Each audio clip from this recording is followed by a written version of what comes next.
Our perfect Morashid Kamil has done so much for us. Without him, we wouldn't even be Muslim. First and foremost, if it wasn't for Allah, you wouldn't be Muslim. And secondly, did he give your parents Shahada? Did he give you Shahada? Did he give anybody in the Jamaat Shahada? Did anybody come into Islam at the hands of Mubarak Jalani? Of course he didn't. Everybody was already Muslim when Mubarak Jalani met the Jamaat.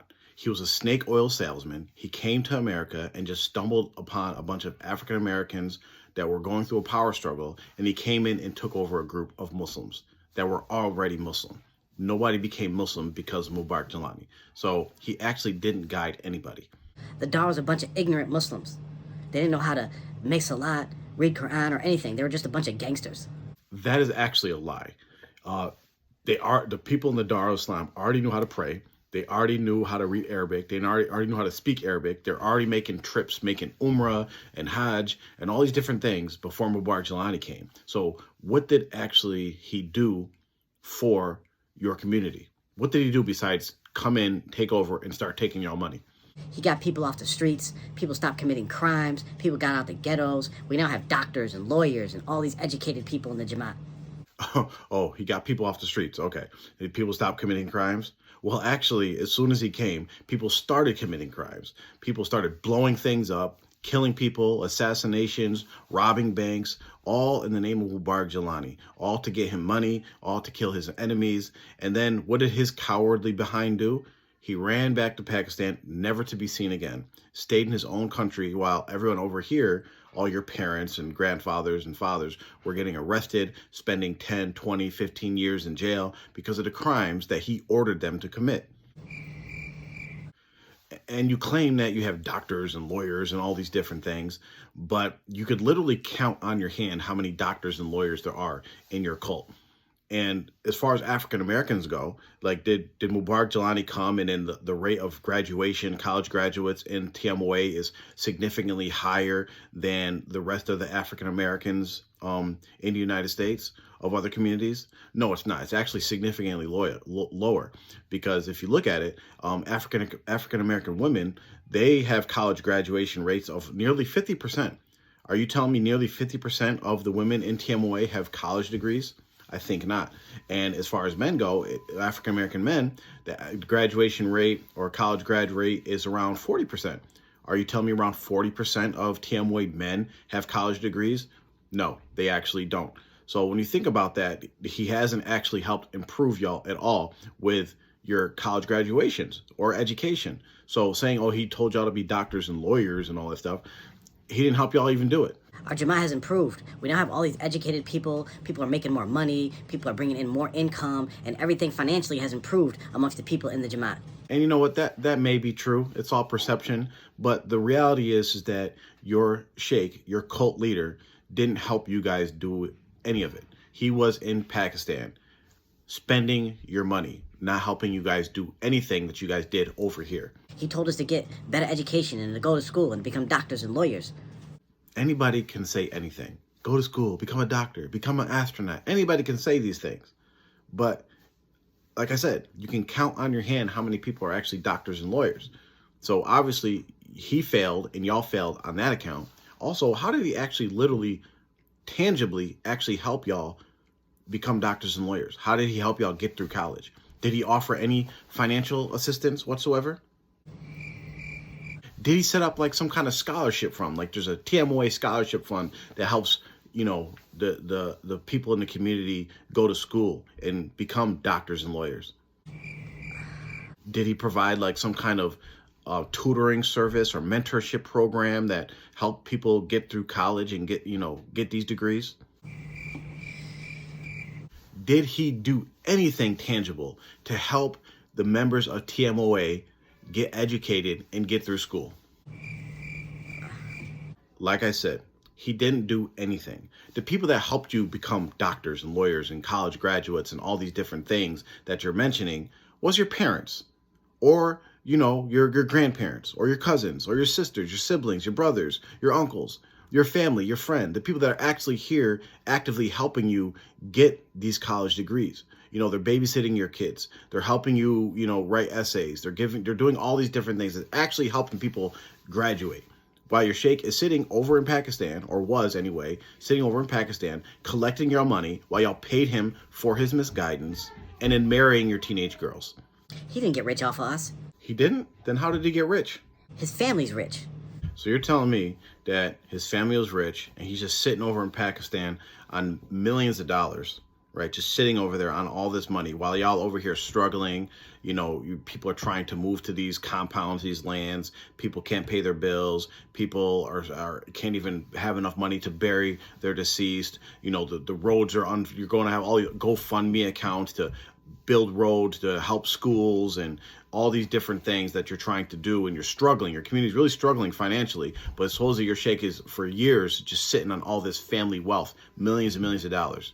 I mean, you're really stupid if you believe that. Abuji donates all his money to charity and to the poor people. Then why are all his kids fighting over these millions of dollars of inheritance? Like at least $5 million just in Pakistan alone. Why are they fighting over millions of dollars? Why did at one point he try to bribe somebody with $3 million to buy that property that he's actually buried at right now?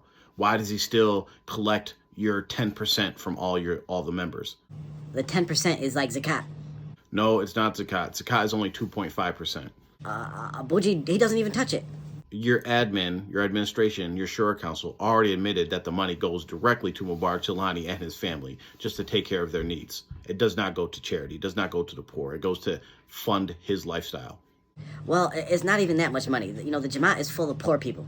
Well, you just said earlier that your financial condition of your Jamaat has improved so much because of your sheikh. You have all these doctors and lawyers and educated people, and everybody's so much better off because of your sheikh. So which is it? Are you guys poor or are you guys rich? Which you can't be poor in one situation when, we're talking about money, but when you're talking about all the good things that your sheikh supposedly done, you guys are so rich and so educated. Which one is it? Well, no one even really pays the 10%, really. Well, let's use that mathematics education that you received from your, blessed sheikh that taught you so much. You know how to, some basic math, right? Yes, thanks to my Murshid Kamil. Okay, so how many families do you think are in your little cult? I don't know. There has to be at least 500 families, all across the nation. Okay, let's say each family member has at least one working adult in the household, which we know many have two working adults, mother and father are working. And let's just assume, very conservative estimate, that they're making only $10 an hour, which is very conservative considering that, you can make $15 an hour working at McDonald's. And plus, you guys have all these doctors and lawyers and all these educated people in the Jamaat. They're probably making a lot more than $10 an hour. But let's just be safe and put $10 an hour for one working adult in each of those 500 households. Okay, that's fair. Now, how many people do you actually think pays their 10% fees? Shoot, only half probably even pay. Okay, that would be about 250 people. Yeah, so now you see how little the money actually is now. I see that mathematics degree from IQOU University isn't doing you justice, because if you take 250 people and they're making $10 an hour, working 40 hours a week, that's $100,000 a week. There's 52 weeks in a year. That would make $5.2 million a year. 10% of that is $520,000. That means at least your sheikh was collecting $520,000. Let's just say $500,000 a year for the last 40 years. That's $20 million. Where'd all that money go? So, like I said, with an extremely conservative estimation, that's $500,000 a year. And again, we're probably collecting more than that. Let's be realistic.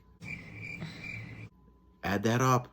Again, $20 million at least over the last 40 years. What has your sheikh done for you? And remember, this is a conservative estimate. It doesn't even include all your doctors and lawyers and all your educated people that are making $20, $30, $40, $50 an hour. And it also doesn't include the fact that for many years, your sheikh collected 100%. And for years, even after that, they collected 30%.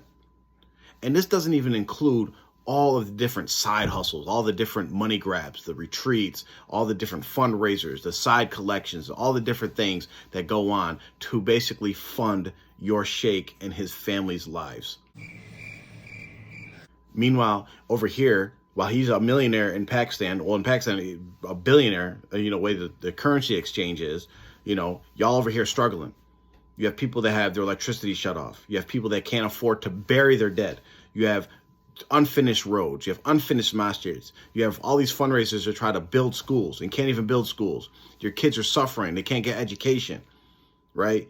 People are having to go to other masjids and other communities to ask for money for their rent, for their utility bills, even for food, going to food banks and going to shelters and all these different things. That's happening right here in your country. Meanwhile, your supposed leader is sitting over in Pakistan, a millionaire, collecting millions of dollars from you guys over the years and has not done a damn thing.